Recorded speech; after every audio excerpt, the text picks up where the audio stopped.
Dando início aqui a mais um vídeo, vamos continuar essa série sobre a convenção coletiva dos comerciários de João Pessoa e região.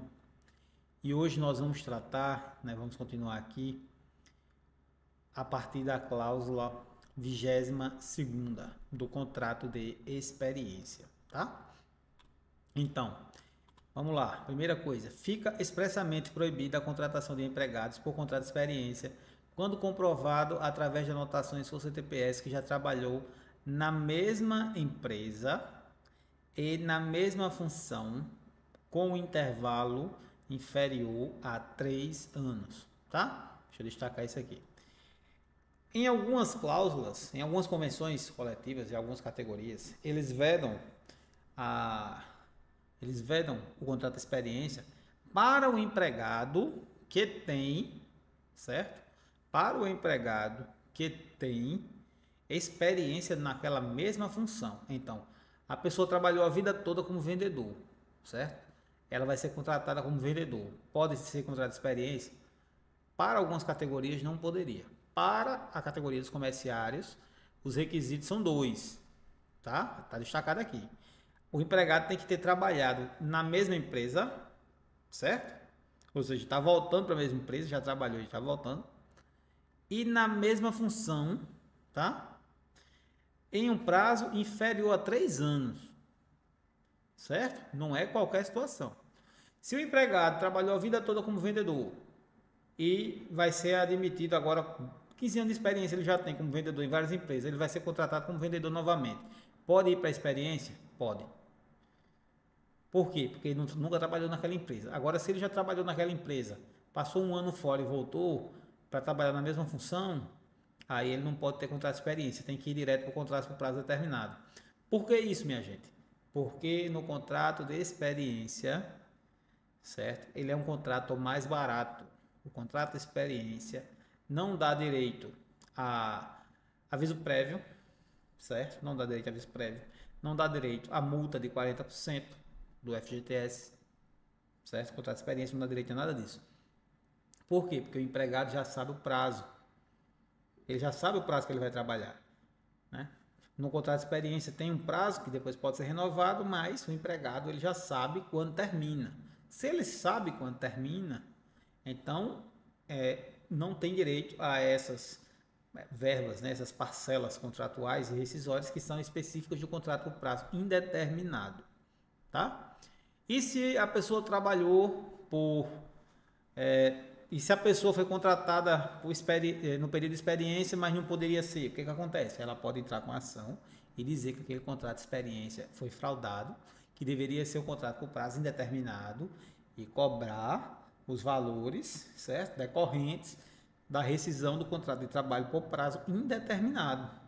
Aí ela teria direito ao aviso prévio, teria direito à multa de 40% do FGTS, tá? Então, fica bem atento para essas coisas, para saber quando a empresa pode registrar por experiência e quando não pode, certo?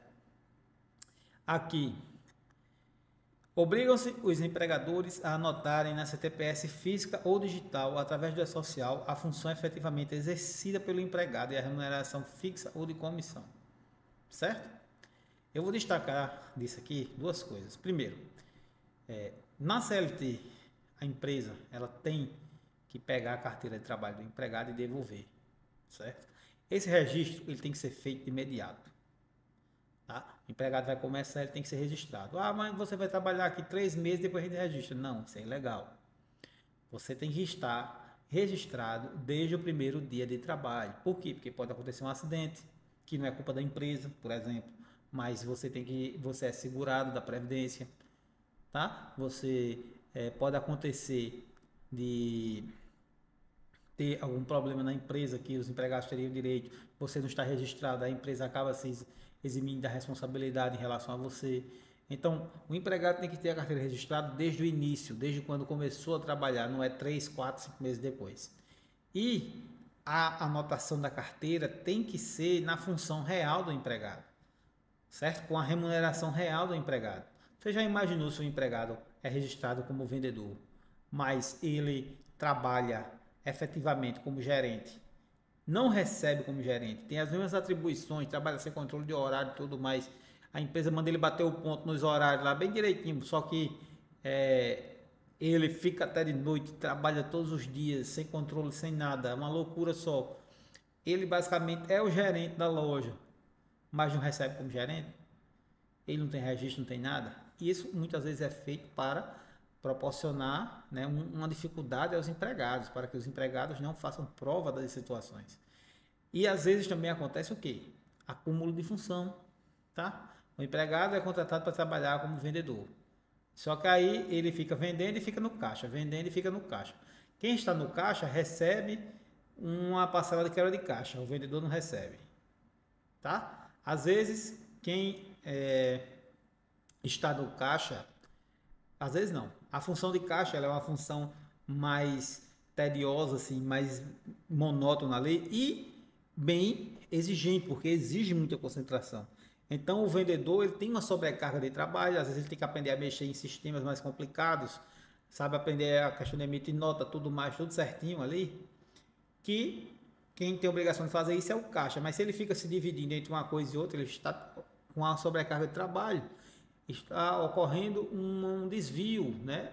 Um desvio não, um acúmulo da função, está ocorrendo aí um desequilíbrio na relação de trabalho, então ele teria direito a um acúmulo de função, isso pode acontecer. Então por isso o empregado ele tem que desempenhar uma função, tem que estar anotada na carteira e tem que ter a remuneração fixa ou comissão, ou fixa mais comissão, enfim. A carteira de trabalho tem que refletir a real situação do empregado, tá? É isso que essa cláusula diz. Vamos aqui para a próxima cláusula, 24ª. Carta de informação e documentos rescisórios. As empresas fornecerão aos empregados, no ato de sua demissão, carta de informações mencionando o período trabalhado, a função exercida e abonando a conduta do empregado nos casos de dispensa sem justa causa ou pedido de demissão, tá?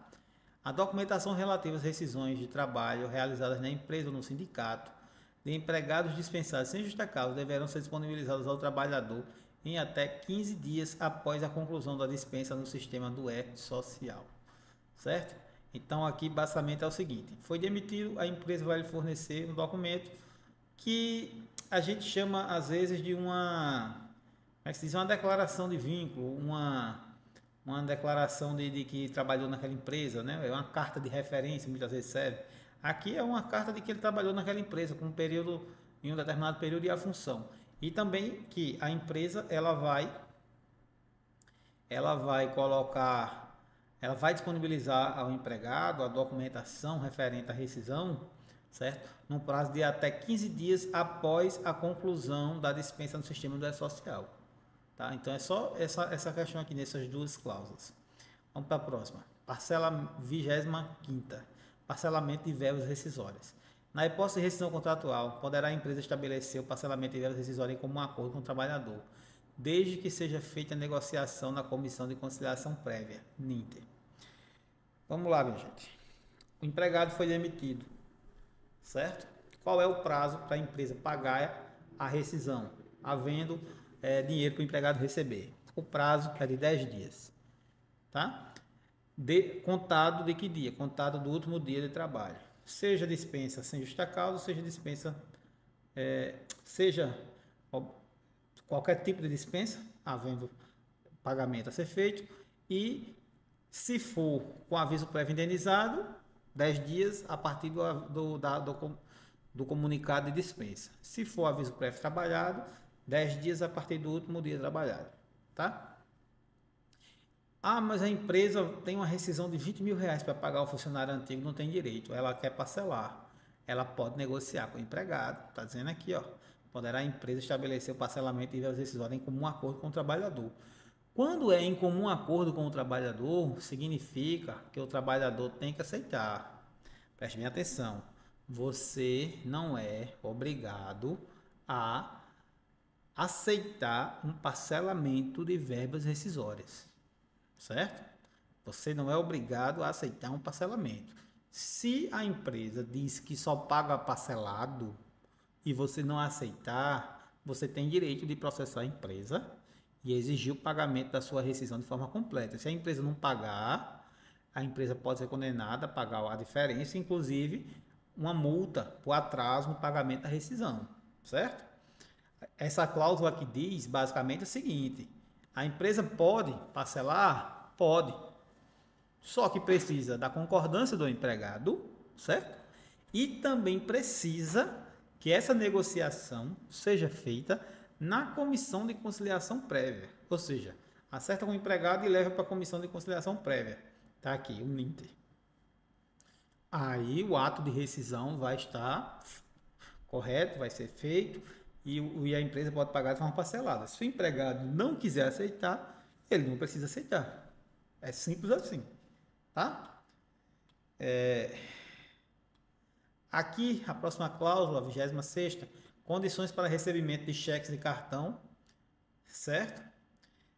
Os empregadores não poderão descontar de seus empregados valores de cheques ou cartões de crédito com irregularidade ou sem provisão de fundos por eles recebidos, mesmo que endossados pelo empregado, desde que recebidos pelo empregado em conformidade com as normas da empresa. Por que isso aqui? Certo? Porque o empregado ele tem que obedecer aos padrões, às normas de comportamento da empresa, certo? Se a empresa diz não é para aceitar cheque e o empregado aceita cheque, ele está descumprindo a norma da empresa. Ele pode, inclusive, sofrer uma punição, certo? A depender do grau, uma punição, até dispensa por justa causa, mas ele pode sofrer uma punição. Já se a empresa diz, pode aceitar cheque, pode aceitar cartão de crédito, o empregado segue todo o procedimento da empresa e aceita tudo aquilo ali. Quando é depois, o povo vai ver que o cheque não tem fundo. O empregado é culpado? Não. Ele não pode sofrer nenhum desconto. Já se ele aceita o cheque e o cheque é sem fundo e a empresa diz para não aceitar o cheque, mas ele contrariou a empresa mesmo assim, ele pode, além de sofrer desconto no salário, se tiver em contrato, ele pode ser punido, pode ter inclusive demissão por justa causa, certo? Vamos seguindo aqui para a cláusula 27ª. É a última que a gente vai tratar nesse vídeo. Na verdade, eu vou tratar da próxima também, que é interessante. Cláusula 27ª. O empregado comissionista fica isento de qualquer responsabilidade pelo inadimplemento das vendas a prazo, não podendo perder remuneração, comissão de vendas, desde que atendidas as normas da empresa. Novamente, você está vendo? Desde que atendidas as normas da empresa, ou seja, siga o padrão que a empresa estabelece e a empresa não vai poder descontar de você essa remuneração. Só que aqui tem uma situação interessante que eu inclusive já tratei em outro vídeo, que vocês podem procurar aqui no meu canal, que é o seguinte, é o vídeo sobre vendedor, certo? Por quê? Porque já é pacífico no TST de que a empresa ela não pode descontar as comissões, certo? Decorrentes da inadimplência do cliente. Ou seja, o empregado vendeu, o cliente não pagou. A empresa vai e desconta, tira do cálculo da comissão aquele valor das vendas. A empresa não pode fazer isso, tá? E aqui está previsto na cláusula de forma específica que o empregado ele não vai perder remuneração, ele fica isento do inadimplemento, né? E ele não pode perder remuneração sobre essas comissões. Só que aqui também tem outro detalhe que você tem que prestar atenção. Muitas vezes a empresa não é transparente em relação a isso aqui. A empresa não dá o relatório de venda, não diz quanto você vendeu todo mês. A empresa não faz toda a contabilidade de forma transparente, não mostra aquilo para você. Você não tem como controlar quanto foi que vendeu. Simplesmente não tem. Então, muitas vezes você nem sabe se a empresa descontou ou não, você só recebe no final do mês. Por isso que é importante você fazer um acompanhamento mensal detalhado e, se for o caso, contratar um advogado para apurar isso junto com você, porque você pode estar perdendo muito dinheiro por causa do desconto dessas comissões aqui decorrente da inadimplência dos clientes. E outra coisa que acontece muito, mas que muita gente não sabe, não está nessa cláusula, mas também está no vídeo que eu falei. A empresa não pode deixar de pagar comissão sobre os encargos financeiros da venda, ou seja, sobre juros e demais encargos financeiros. Na venda à vista é R$1.000, na venda a prazo é R$1.500. parcelada aí em 10 vezes. A empresa, ela tem que pagar a comissão não só sobre o valor do produto, mas sim sobre o valor total da venda, incluindo os juros e demais encargos financeiros. E como é que a empresa faz para não pagar isso? Aí tem que ter um contrato, um ajuste escrito dizendo que ela fica isenta de pagar. Mas se não tem nada, a empresa é obrigada a pagar, certo? E a empresa é obrigada a pagar ao empregado sem descontar absolutamente nada. Essa cláusula tem que ser lida em conjunto com esses dois julgados do TST, inclusive em incidente de recurso repetitivo, que eu falei muito no outro vídeo, que é quando tem muita situação, muita discussão, muito processo no Brasil sobre isso, o TST pega e diz, não, vamos julgar um aqui e esse entendimento vai servir de base para todos os outros.